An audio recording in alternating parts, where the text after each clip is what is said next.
آپ میں سے کسی نے مولا علی کو دیکھا؟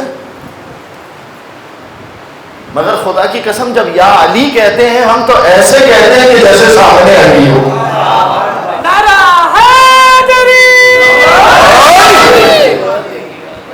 ہے نا؟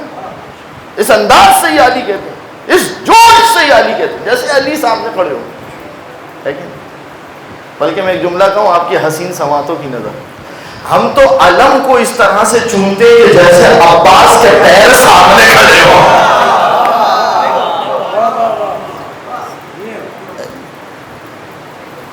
آپ دیکھیے بچہ جب علم اٹھاتا ہے اسے اپنا ہوش نہیں ہوتا، اس کا کرتا کہاں گر رہا ہے، اس کا کالر کہاں گر رہا ہے، اس کے بال بکھرے ہوئے، اسے کسی چیز کا ہوش نہیں ہوتا. اسے یہ پتا ہوتا ہے کہ کچھ گرے نہ گرے علم عباس نہیں گرنا چاہیے. یہ وہ عقیدتیں کہ جو ہماری ماؤں نے ہم تک منتقل کی. میں ایک جملہ مجالس میں اکثر کہتا ہوں کہ ہمارے بزرگ تو علم پر جا کے وہ کچھ لے آتے تھے کہ جو ہم کربلا جا کر بھی نہیں لا سکتے، کیونکہ وہ علم کو اتنا عقیدت کے ساتھ دیکھتے تھے. حسن نظر ایسا تھا، عقیدت ایسی تھی کہ وہ جاتے تھے علم عباس پر اور جو دعا ہوتی تھی لے آتے تھے. یہ کوئی ایسے واقعات نہیں ہے.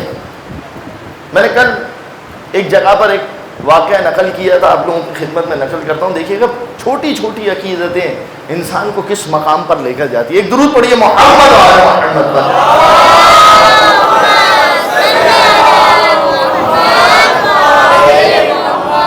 وہ جو مومنات بیٹھی ہوئی ہیں یہاں پر مجلس سن رہی ہیں، خدا را میری ان باتوں کو غور سے سماعت فرمائیں. ایک زمانہ تھا، یہ تو آج ہمارے یہاں پر نام رکھ دیا جاتا ہے عباس، حسین، علی، ورنہ زیادہ نہیں 40 برس پیچھے چلے جائیے ہمارے گھروں میں نام ہوتے تھے غلام عباس، ہمارے گھروں میں نام ہوتے تھے غلام علی، غلام حسین، غلام رضا. اب آپ کو نئی نسل میں تو یہ نام ملیں گے ہی نہیں، کیونکہ نام ایک فیشن ہوئی ہے. یعنی ماں باپ جسارت سمجھتے تھے کہ ان جیسا نام ہم اپنے بچوں کو رکھ دیں.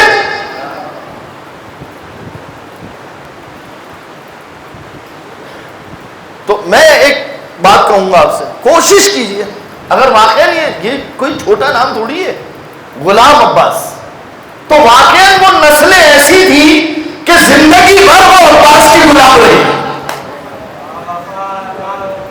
یا عباس یا عباس یا عباس یا عباس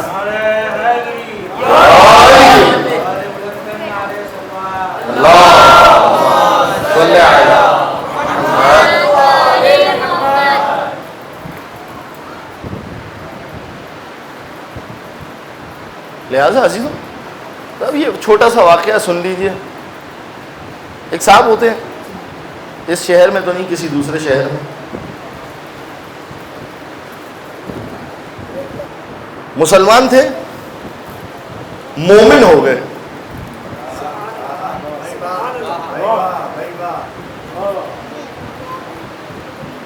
مومن ہو گئے تو بیٹھے ہوئے تھے 2-3 سال وہ میرے ساتھ رہے. تو میں نے ایک دن ان سے سوال کیا، اچھا بعض اوقات انسان کو اچھا نہیں لگتا کسی سے سوال کرے، لیکن میں اس خاطر پوچھنا چاہ رہا تھا کہ میں سمجھوں کہ ہمارے دین کے اندر حسن کیا ہے، کہ کیوں لوگ حسین کی طرف جاذب ہوتے ہیں.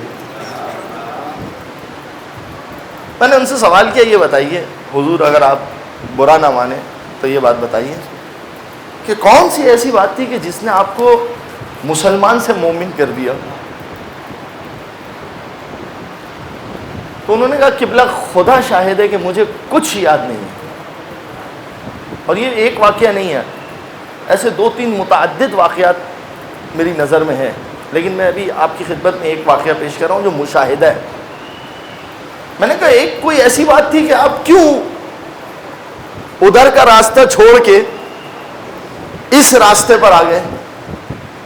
یا میں یوں کہوں کہ کیوں آپ ٹیڑھا راستہ چھوڑ کر سیدھے راستے پر آئے؟ تو قبلہ یقین جانیے میں آپ سے بالکل سچ کہوں گا، مجھے کچھ یاد نہیں ہے کہ میں کیوں مومن ہو گیا، مجھے نہیں پتا۔ بس میں آپ کو بتاتا ہوں میرے بچپن کے 2 واقعات۔ کہتے ہیں ہم ساہیوال میں رہتے تھے، تو ساہیوال میں مجالس ہوتی تھی، تو جب مجالس ہوتی تھی تو مجلس کے بعد شیعہ زنجیر کا ماتم کرتے تھے۔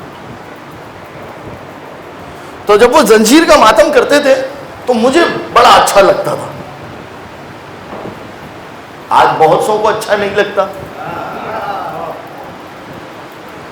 مجھے بڑا اچھا لگتا تھا۔ اچھا جی، آپ کو بڑا اچھا لگتا تھا، تو پھر کیا ہوا؟ توجہ کیجیے گا واقعے کے اوپر۔ کہتے جب میں زنجیر کا ماتم کرنے کے بعد گھر جاتا تھا تو میں بلیڈ میں دھاگا باندھتا تھا۔ اچھا، اس واقعے کا گواہ میں نہیں ہوں، اگر آپ کو میرے اس واقعے کی تصدیق کروانی ہو نا، امجد جوہری صاحب سے پوچھیے گا، اسد جوہری صاحب سے پوچھیے گا، اسد شاکری صاحب سے پوچھیے گا، حسن شاکری صاحب سے پوچھیے گا، عرفان صاحب نے ممبر سے یہ واقعہ پڑھا ہے، اس کی تصدیق ہے، کیونکہ وہ بندہ سب کا خادم ہے، جو بھی عالم جاتا ہے وہ خدمت کرتا ہے۔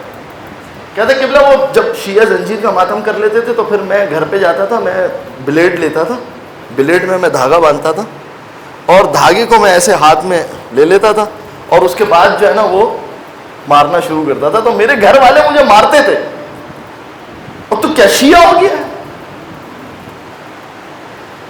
اب یہ ہر سال ایسا ہوتا تھا، میں یہ کام کرتا تھا۔ اچھا، پھر اس کے بعد کیا ہوا؟ توجہ کیجیے گا۔ کہتے ایک دن ایسا ہوا کہ ایک ذاکر کسی بچی کے مصائب پڑھ رہا تھا، مجھے نہیں پتا کہ وہ بچی کون تھی۔ تو اس ذاکر نے مصائب پڑھتے پڑھتے کہا اس بچی کے ننھے ننھے رخسار پر تماچے مارے گئے، اسے اس کے بابا سے جدا کیا گیا، جو شہزادی کے مصائب میں اور آپ سنتے ہیں۔ کہتے جب میں نے یہ بات سنی، میں یہ مصائب سن رہا تھا تو میری آنکھوں سے آنسو ٹپک رہے تھے۔ تو جب میں رو رہا تھا تو میرے گھر والوں نے کہا پتہ نہیں یہ کیوں روتا رہتا ہے۔ کہتا ہے میں اتنا رویا کہ میری ہچکیاں بن گئی۔ کہتا مولانا مجھے بس یہ 2 واقعات یاد ہیں اپنی زندگی کی۔ کہتا پتہ نہیں کیا ہوا کہ جب میں لاہور آیا تو میری ڈرائیوری کی نوکری کسی شیعہ گھر میں لگ گئی اور میں شیعہ ہو گیا۔